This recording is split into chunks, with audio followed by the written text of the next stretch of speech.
Accents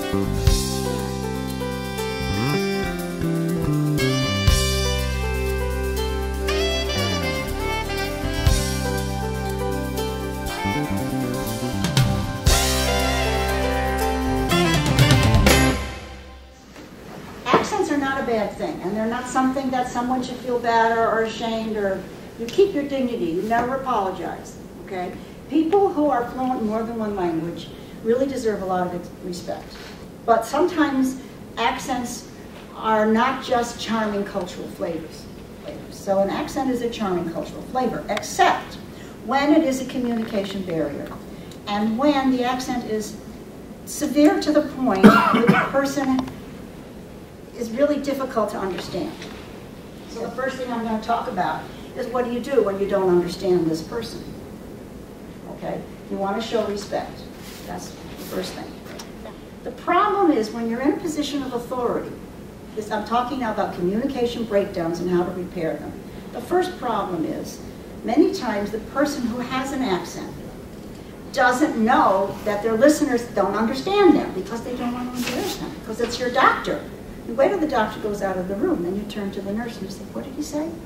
And if you're the doctor, you would like your patients and their families to understand your instructions. So the first thing is, if you are the person speaking with accented English, you need to give your listeners permission to request clarification.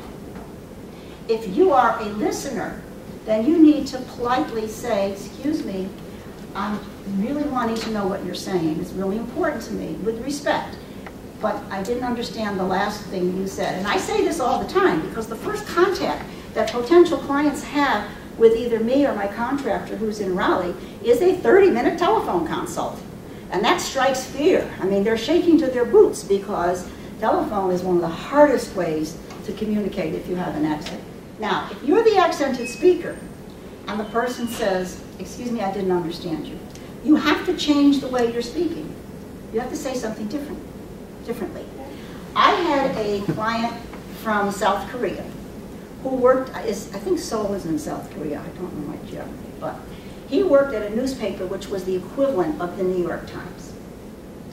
And he was so important to them and his further education.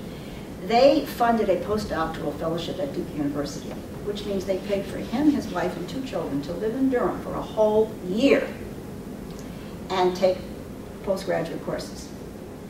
And as part of the materials that we provide our clients, besides the client manual, the interactive CD-ROM, they get a little small notebook called an audio reference book. It's blank.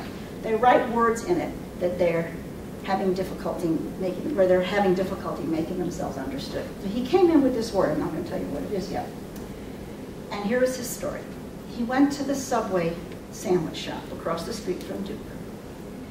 And he said, hello, do you have organic bread? And this is a man with a PhD. And the clerk probably maybe had a high school diploma. I don't know, organic, I don't understand you. You have organic bread. I'm sorry, I don't understand you. And he apologized. Never apologize. People, your worth and dignity is compromised if you apologize for yourself. You can apologize for something you did, but you don't apologize for your accent. I'm so sorry. And he walked out. And he didn't have lunch. Or maybe because he was new, he didn't know that Whole Foods was around the corner. He could have know. So he has this word. So I said, let me offer you a different way to respond to this situation. Supposing you had said to this clerk, well, I mean, organic means, you know, no pesticides, all natural. Because he didn't know about Whole Foods, I would have said, like Whole Foods, organic. What is he trying to say? Organic. Say it. Organic. Organic. So what would have happened? She would have said, oh, you mean organic.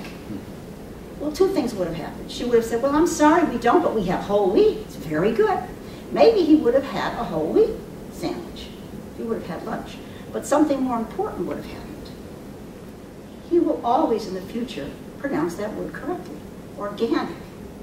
I said, I don't think there's any other words of 2 or 3 syllables that start with or in English where the second syllable is stressed. So the mistake he was making was a linguistically sophisticated mistake.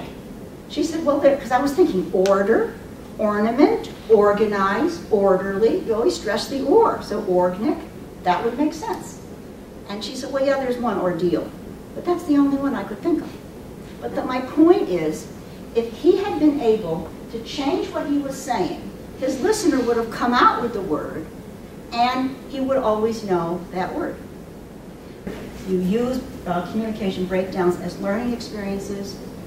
The best thing that happens to us, believe it or not, is making mistakes and learning from our mistakes.